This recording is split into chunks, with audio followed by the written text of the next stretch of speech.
सत्य को जाने और सनातन को, वेदों और उपनिषदों का ज्ञान देखें मेरे YouTube चैनल तत्व ज्ञान पर। हम वही दिखाते हैं जो सत्य है। भगवान दत्तात्रेय जी कृत अवधूत गीता, 7वां व 8वां अध्याय। आप सभी को भगवान दत्तात्रेय जी की अवधूत गीता कैसी लगी कमेंट में अवश्य लिखें। जीवन मुक्त अवधूत गलियों में पड़े चिथड़ों की झोली बनाकर, पाप और पुण्य रहित मार्ग पर चलता हुआ नग्न होकर, शून्य मंदिर में स्थित होकर, शुद्ध, निर्दोष एवं समरस आत्मा में ही लीन रहता है। लक्ष्य और अलक्ष्य से रहित ही, जिसका लक्ष्य है, युक्त और अयुक्त से रहित जो दक्ष है, केवल उस निरंजन आत्म तत्व में मग्न अवधूत वाद विवाद कैसे करे। आशा रूपी पाश के बंधन से मुक्त हैं, बाहर के शौच आचार से रहित आत्मा से युक्त संत सभी प्रकार के तत्वों से रहित शुद्ध एवं निर्दोष है। जीवन मुक्त ज्ञानी में देह और विदेह का विचार किस प्रकार हो सकता है, उसमें राग एवं विराग का विचार भी कैसे हो सकता है। वह स्वयं ही स्वभाव से ही आत्म तत्व है, जो निर्मल, निश्चल एवं आकाश के समान व्यापक है। जीवन मुक्त ज्ञानी जहां इस अवस्था में तत्व को किस प्रकार जान सकता है, वहां रूप एवं अरूप को भी किस प्रकार जान सकता है, क्योंकि वह जहां आकाश स्वरूप परम तत्व आत्मा ही है, फिर वहां विषयों का व्यवहार भी नहीं हो सकता। यह आत्म तत्व आकाश तुल्य व्यापक, नित्य, विशुद्ध, निर्दोष एवं हंस तुल्य है। यह एक ही है, इसलिए इसमें भिन्नता एवं समानता का कथन कैसे हो सकता है। इसमें बंधन रहित एवं विकार का भेद भी नहीं हो सकता। केवल आत्म तत्व ही नित्य एवं सर्व है। इसमें अहंकार वश योग और वियोग को कथन किस प्रकार हो सकता है, तथा यह आत्मा परम, नित्य एवं सर्व है, तो इसमें सार एवं असार भी कैसे हो सकता है। केवल यह आत्मा ही निर्दोष, सर्वरूप, आकाश तुल्य व्यापक, नित्य एवं शुद्ध है, इसलिए इसमें संग और विसंग कैसे हो सकता है। इसमें सत्य, रंग और विरंग कैसे हो सकता है।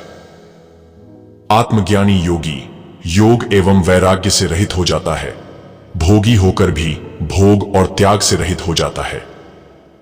वह अपने मन द्वारा कल्पित स्वाभाविक आनंद में मंद मंद गति से, अर्थात अपनी ही मस्ती में विचरण करता है। जो व्यक्ति ज्ञान एवं अज्ञान से निरंतर युक्त है तथा जो द्वैत और अद्वैत से भी युक्त है, वह कैसे मुक्त हो सकता है। इस संसार में योगी सहज ही राग रहित किस प्रकार हो सकता है। आत्मानंद का भोक्ता ही शुद्ध, निर्दोष एवं समरस होता है। यह आत्मा समरस तत्व एवं आकाश तुल्य व्यापक है, जो खंड अखंड एवं खंड से रहित है। यह किसी में लगा हुआ, नहीं लगा हुआ एवं लगे हुए से रहित है। इसे सार एवं असार भी किस प्रकार कहा जा सकता है। योगी निरंतर उस सर्वरहित आत्मा से मुक्त रहता है तथा संपूर्ण तत्वों से रहित होकर मुक्त रहता है। इस प्रकार उसका जीना और मरना किस प्रकार होता है, फिर उसका ध्यान करना और न करना कैसे हो सकता है। यह संपूर्ण जगत इंद्रजाल के समान है अथवा मरुस्थल की मरीचिका के समान है। इनमें केवल घनाकार के रूप में अखंडित कल्याण स्वरूप आत्मा ही वर्तता है। हम धर्म आदि को लेकर मोक्ष पर्यंत इच्छा रहित हैं, फिर पंडित लोग किस प्रकार हमारे में राग और विराग की कल्पना करते हैं। परम अवधूत अर्थात श्रेष्ठ ज्ञानी, जिसका अंतःकरण पवित्र है, उस एकरस आत्मा में ही मग्न रहता है तथा उस आत्म तत्व का ही कथन करता है। जिसमें छंद और लक्षण नहीं है, उसी आत्मा को प्राप्त होता है। 7वां अध्याय समाप्त। 8वां अध्याय। तुम्हारी यात्रा से व्यापकता नष्ट हुई, तुम्हारे ध्यान से चित्त की विषयप्रता नष्ट हुई, तुम्हारी स्तुति से मेरी वाणी की विषयप्रता नष्ट हुई। अब मैं नित्य 3 प्रकार के अपराधों से क्षमा मांगता हूं। जिसकी बुद्धि कामना रहित है, अर्थात निष्काम है, जिसने बाह्य इंद्रियों को वश में कर लिया है, जो कोमल स्वभाव वाला है, पवित्र रहता हो, थोड़े में गुजारा करता हो, इच्छा रहित हो, थोड़ा भोजन करता हो, शांत हो, स्थिर बुद्धि वाला हो तथा आत्मा की शरण हो, वही मुनि है। जो प्रमाद से रहित, गंभीर स्वभाव वाला, धैर्य युक्त, 6 विकारों को जिसने जीत लिया है, अभिमान रहित, दूसरों को मान देने वाला, मित्रता पूर्वक व्यवहार करने वाला, करुणावान, दयाशील है, वही आत्मज्ञानी है।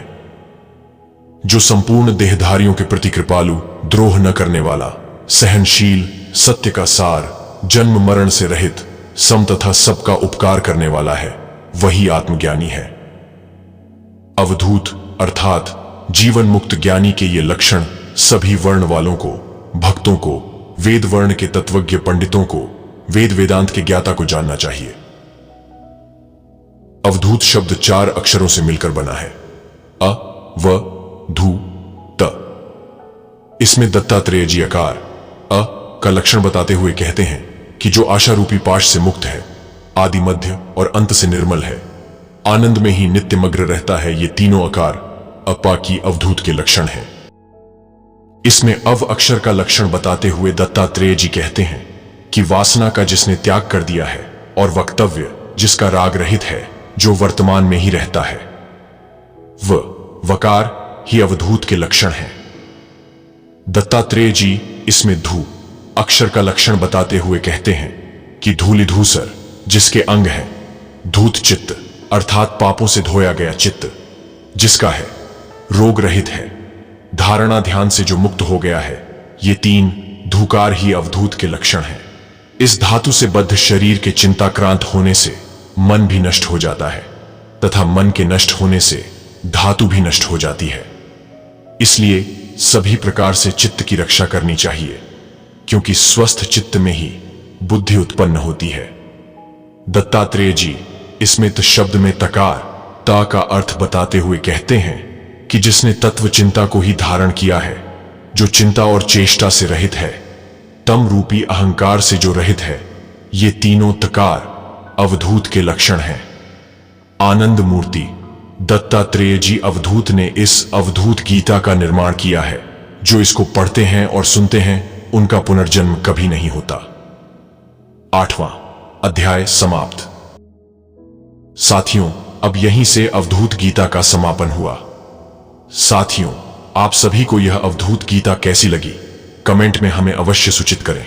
और हां, चैनल पर नए हैं तो चैनल को सब्सक्राइब करें और बेल आइकन भी दबाएं, ताकि आप तक आने वाले वीडियो की जानकारी मिलती रहे। अवधूत गीता समाप्त। ओम शांति विश्वम।